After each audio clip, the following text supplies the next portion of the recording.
40 out of his 44 top advisors, including the vice president, aren't supporting him this time around. The people who know him best. We learned he's still proud of being the person who killed Roe v. Wade. Donald Trump will destroy our democracy. I will defend it. When you get knocked down, you get back up. Biden followed up his lackluster performance in yesterday's debates with another one of his finest speeches, again showing how 90 minutes doesn't define anyone's presidency and that the propaganda of his mental decline is just that, propaganda. Truthfully, it seems like he wasn't ready to deal with the constant lies and outrageous claims and honestly constantly being cut off by the moderators, while also maybe possibly dealing with a cold. Again, admittedly poor performance from Biden, but who cares? Let's watch him not only own that in a way that Trump could never take accountability for his felonies, but speak vigorously on why he is the only correct choice. Folks, I don't walk as easy as I used to. I don't speak as smoothly as I used to. I don't debate as well as I used to. But I know what I do know. I know how to tell the truth.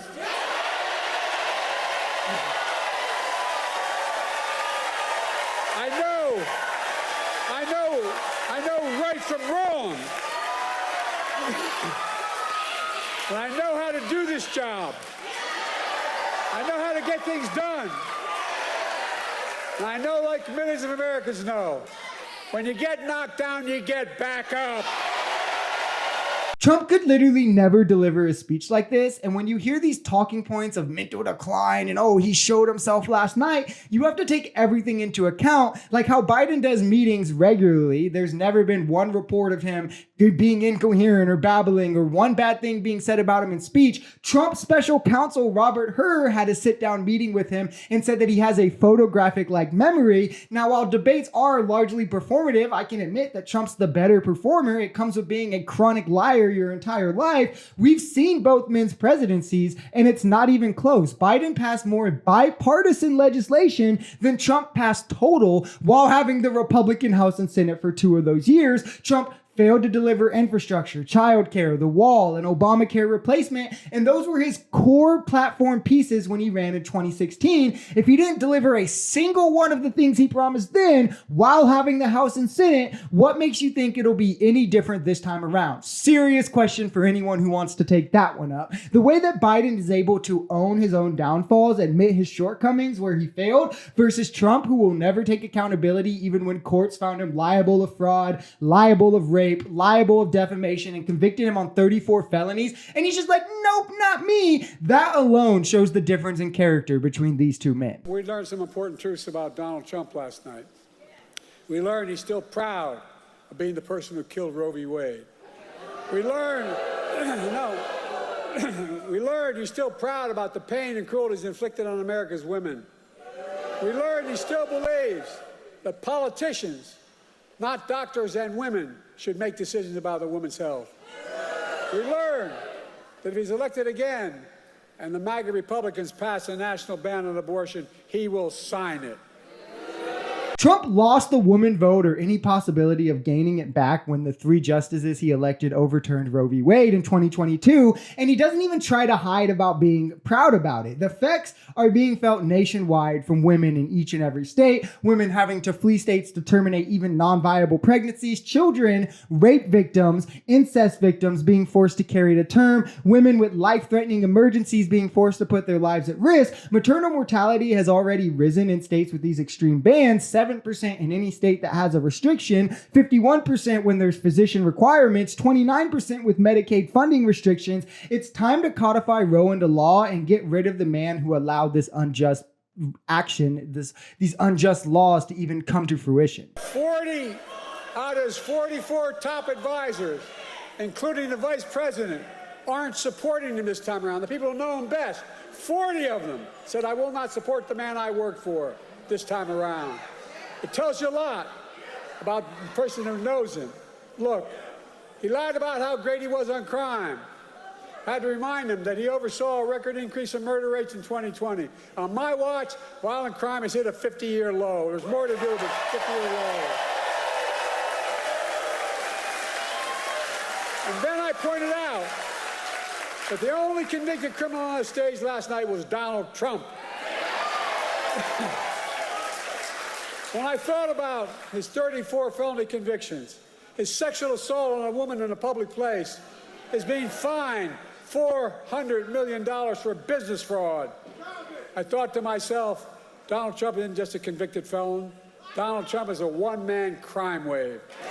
Now, I do wish Biden could have brought this energy to the debate. Again, wasn't his best performance, but again, largely doesn't matter. Trump himself is a felon who will let Republicans and his rich cronies get away with crime. He basically said fraud doesn't matter. He's pretty much shown he doesn't think sexual assault matters. He sees nothing wrong with defamation. This sets a dangerous precedent for the nation if he gets in office and a couple of his billionaire buddies or even those who just vote for him say, well, if the president sees nothing wrong, then I guess I can get away with it. Can't be that wrong. And that's without mention him pledging to pardon violent offenders on January 6th for causing millions of dollars in damage to the Capitol, breaking in, threatening congressmen, and to hang Mike Pence specifically. This is felon behavior, and the fact that his cult still takes him serious is astonishing. Most dangerously, though, we learned that Donald Trump will not respect this year's election outcome. He's still not respecting the last time out. Well, think about it. Every court in Iran ruled that it was a fair election. He's still denying it, still telling lies. 3 times Trump was asked last night by the moderators, would he respect the election results if he lost this time? 3 times he refused to answer. 3 times. Folks, Donald Trump refused to accept the results in 2020. We all saw what happened on January the 6th. He refused to accept the results, still whines about it to this day, and now tries to take from the credibility of courts because none would rule in his favor in over 60 cases. And because people still peddle the "they were all tossed out on standing" lie, I'm going to scroll through a bunch of them here on the screen quickly. I want you to note, as they get highlighted in all these cases, I'll highlight them, how the merits were either analyzed, looked into, or they were just outright tossed on evidentiary grounds, meaning they didn't have the merits or the evidence to prove anything. Those thrown out on standing still had the merits looked into, still were deemed not legitimate enough to back the claims that were being made, because guess what? There was no widespread fraud. Trump shit the bed during COVID. His only bill sent us into debt. He lost us jobs. His rhetoric is dangerous and people don't like that and realize we want something new. We're ready to move on from this. And we're still the beacon to the world. We can never give up what makes America, America. Yeah! Donald Trump is motivated by revenge and retribution. Well, revenge and retribution never built a damn thing. You and I, we Americans are a nation of hope, optimism, and possibilities. That's what always built America. That's going to continue to build America today. The choice in this election is simple. Donald Trump will destroy our democracy. I will defend it. And the choice is still simple. I'm not surprised how desperate MAGA is to make this debate the core part of the election. They literally have nothing else. They have no other achievements or anything they can actually stand on. Name 5 Trump policies if you're voting for the man, because it's just debate, debate, debate, debate. Biden stuttered, so I'm voting for Trump. And if that's why you're voting, you're in a cult. I'm sorry to tell you that, but I am shocked at people pretending that this will change anyone's mind or that it should change anyone's mind. Like us on the left are supposed to go like, yeah, we want to defend democracy. We want women to have reproductive rights. We want corporations to pay their fair share. We want Medicare expansion. We want funding for public schools, but we enjoy Biden saying he's not going to send 2,000-pound bombs to Israel, but like, he did stutter a lot and he seemed kind of sickly. So I'm just instead going to vote for the felon who's vowing revenge to let Israel finish the job, saying overturning Roe was beautiful, calling for massive tax cuts that will send us further into debt, still refuses to accept the 2020 election, dodged the question on if he would accept the 2024 election. Like, it's especially preposterous in this situation where we've seen them both as president. They're not convincing us of anything. It's one thing when you're the incumbent and there's somebody new running and they're like, yeah, this is what I'm going to do. This is what I'm going to do. We've already seen what both these men have done as president, and Biden's dwarfs Trump. Biden actually lived up to his promises. Trump promised a lot, but where's the Obamacare replacement? Where is the wall that Mexico was going to pay for? Where is the child care that everyone was going to be able to afford? Where is the infrastructure he promised every single week? I can make a 10-minute video out of Trump promises. There's literally a list of like 30,000 promises this man has made and didn't live up to. And his only bill that he did pass, and again, he had the House and Senate. He had all three Republicans. So don't even say, oh, it was the Democrats, because that makes no sense. He had the House and Senate, and the only bill he passed sent us into debt and benefited billionaires. Biden brought us infrastructure, child tax credits, Medicare expansion, 15 million jobs, massive GDP growth, kept us out of a recession when everybody thought we would, and outperformed the economy in all those metrics.